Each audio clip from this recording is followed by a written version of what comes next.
Yeah, you can. Yep. Oh.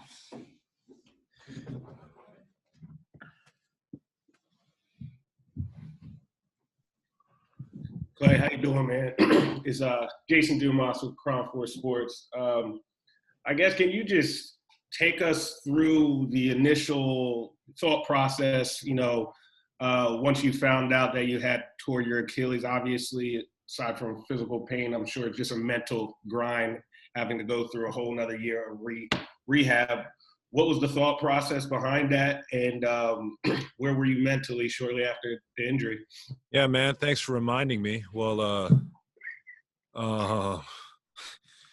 it's something I really don't like to revisit too much because it was very painful.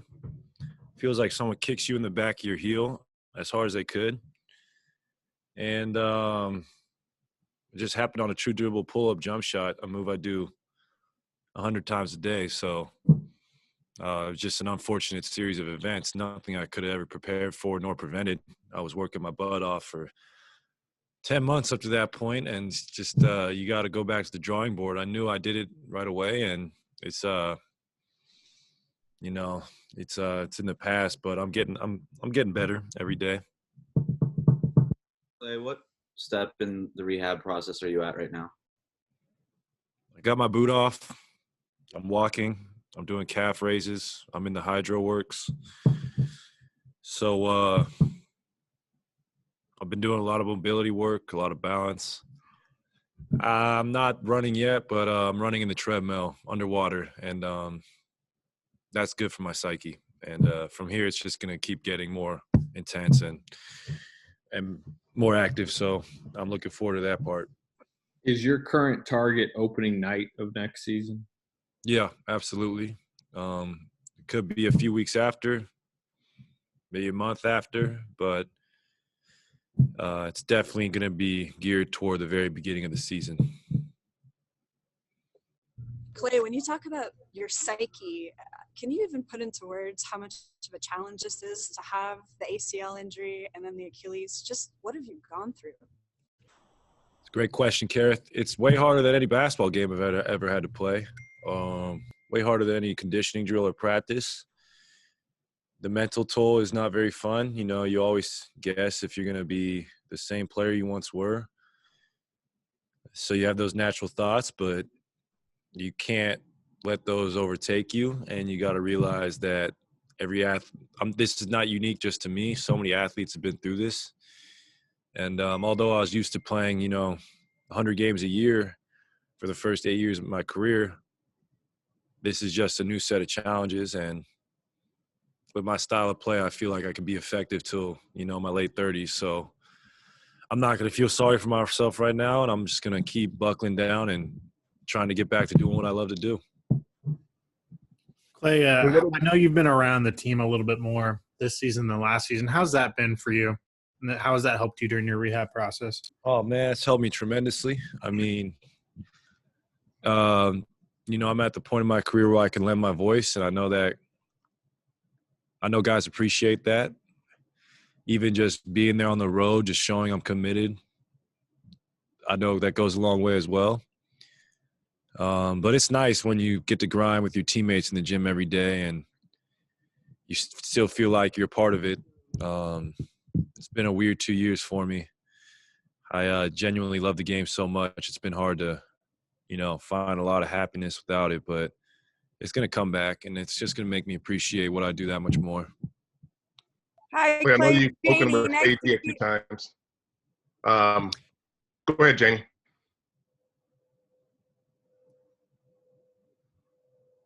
Hello, Jane? Jane? Hi, Klay. Sorry. Thanks. Appreciate it. I'm out in the wind still. Sorry, Monty. Hey. I couldn't hear very well. Klay, nice to see you. And just from what you just said about being around the team this time around, is that just something you learned by going through the process? I mean, last year, I'm sure it was really hard not being around. And are you so really happy you kind of approached it differently this rehab? I was around last year. I just wasn't on the road as much. But I actually thought about you the other day, Janie. I went swimming in the bay for the first time in my life, fully wetsuited. And it was life-changing. It was amazing. I was like, I need to do this more often. So I know we talked about that triathlon swim.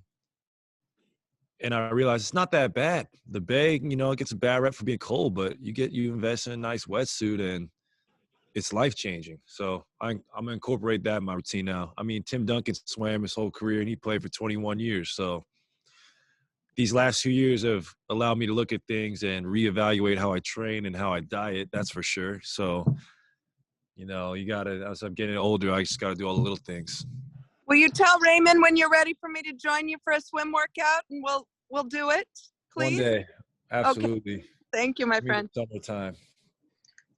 So my question just changed now. What have you been able to do, Klay, to sort of keep your headspace in a good place? I'm able to get on the bike.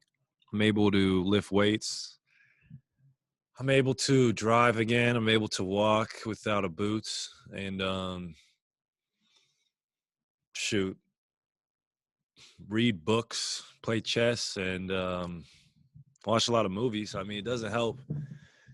Before I got hurt, I realized all my hobbies revolved around me being athletic. And these last 2 years have taught me I need to get some more hobbies that, I don't know, probably bring out the creative side of me, because the human body can turn on you, unfortunately. And, I love to play golf. I love to go biking. I love to go hiking. And I'm without that right now. So I just got to do other things and, be patient with myself. What's your kind of take on where this franchise is right now? It's this transitional phase. Obviously, you guys have James in there now, and where this thing is going as you return next season. Well, I anticipate us being right back in contention for a championship again. This year has been tough, obviously, with the pandemic and so many new players on the team. And I love our group, though. I think we have a great group. These guys come to work every day. They're eager to be great players. And we still have so much basketball left to play. So although our record doesn't reflect how good I think we are, I think we will still make a run here and finish with a solid record and make a push in the playoffs. I love the guys on our team, and I love James's ability. I think James is going to be a perennial all-star one day. He doesn't know how good he is yet. I mean, who does when they're 19 years old?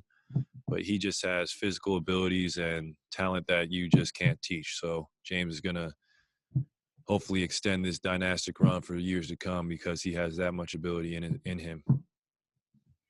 Hey, Klay, Mark Medina here with USA Today. Good to see you. What do you take away from the current and former NBA players that have had Achilles injuries in terms of success stories, but also challenges that awaited them when they came back? I mean, from what I've read and what I've heard, you may lose 5% of your explosiveness, maybe 10%. But I see guys like KD, John Wall, my guy DeMarcus, Wes Matthews, Jonas Jerebko, all these guys have come back to play at the level they were at or very close to it.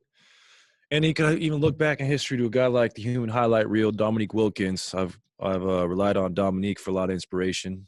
I mean, he came back and led the league in scoring, won a Euro Cup or EuroLeague title years later. I talked to Grant Hill right after I got hurt, and I thought Grant was a great guy to reach out to because, like me, he was cut down in his prime. He had a crazy expectation. He was one of the greats of the 90s. He was in that mold of MJ and Kobe, and he was one of the next special wings. And he ended up having an incredible Hall of Fame career. So, leaning on Grant and seeing what he did after 3 years of his ankles being like glass inspires me a lot to never give up.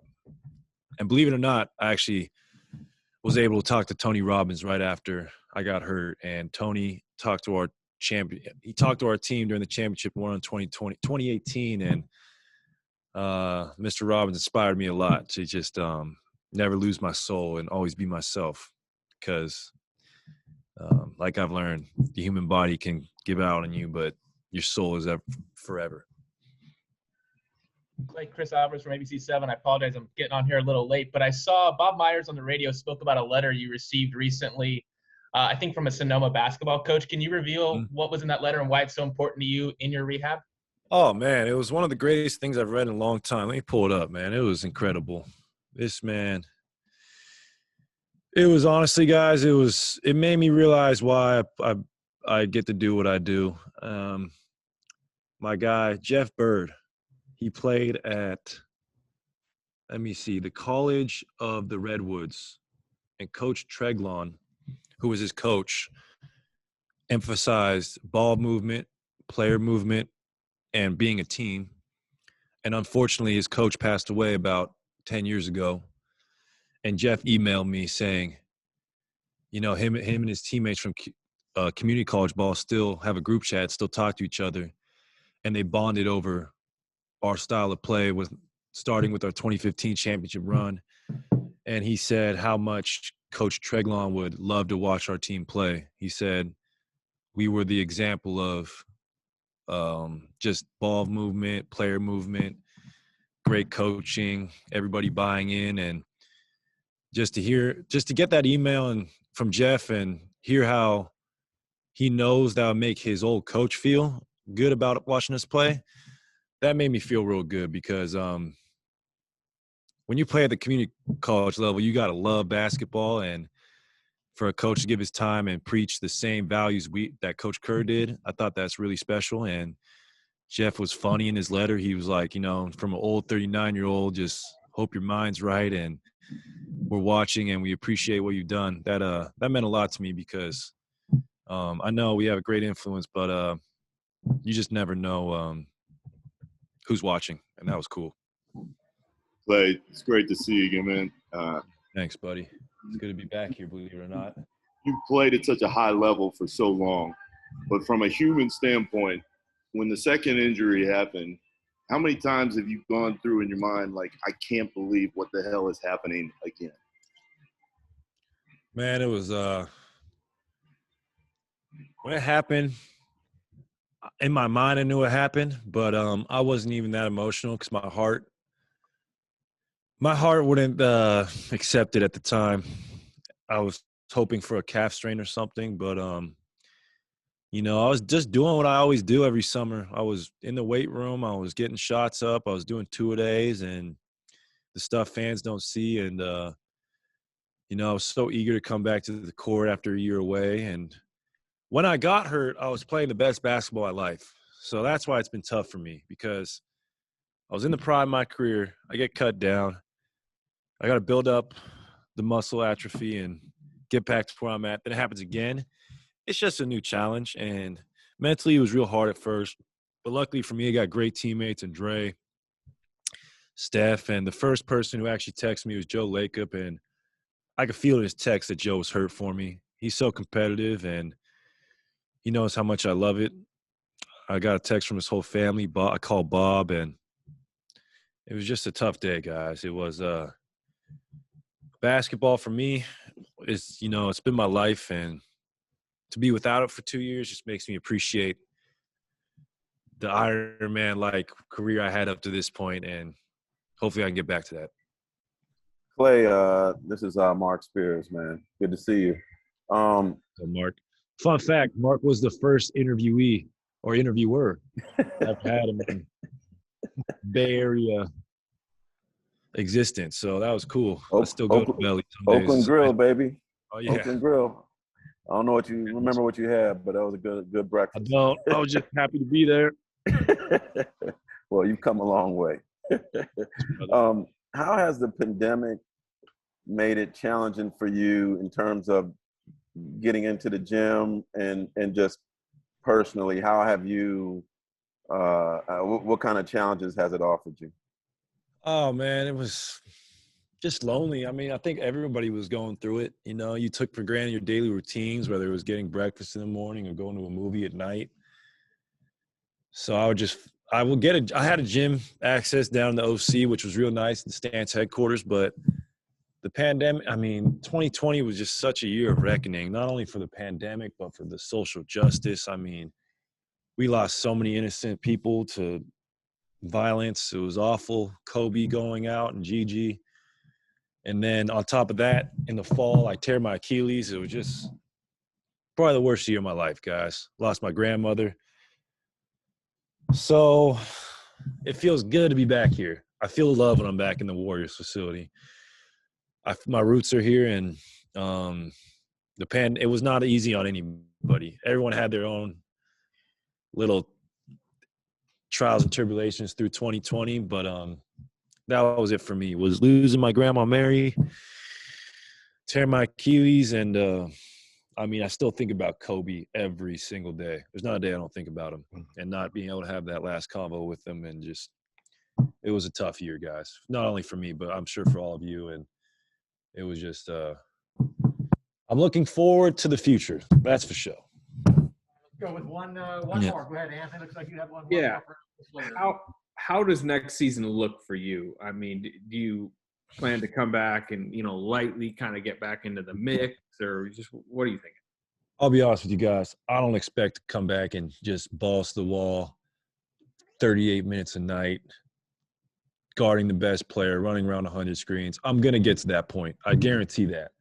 But I've talked to Rick Celebrini about it a lot. It might be 20 minutes to start the season, 18 minutes, like a limits restriction. We'll see where I'm at. This is usually a 12-month process with the Achilles, and that'll take me to mid-November. So I'm not even sure, Anthony. I just try to take it day by day.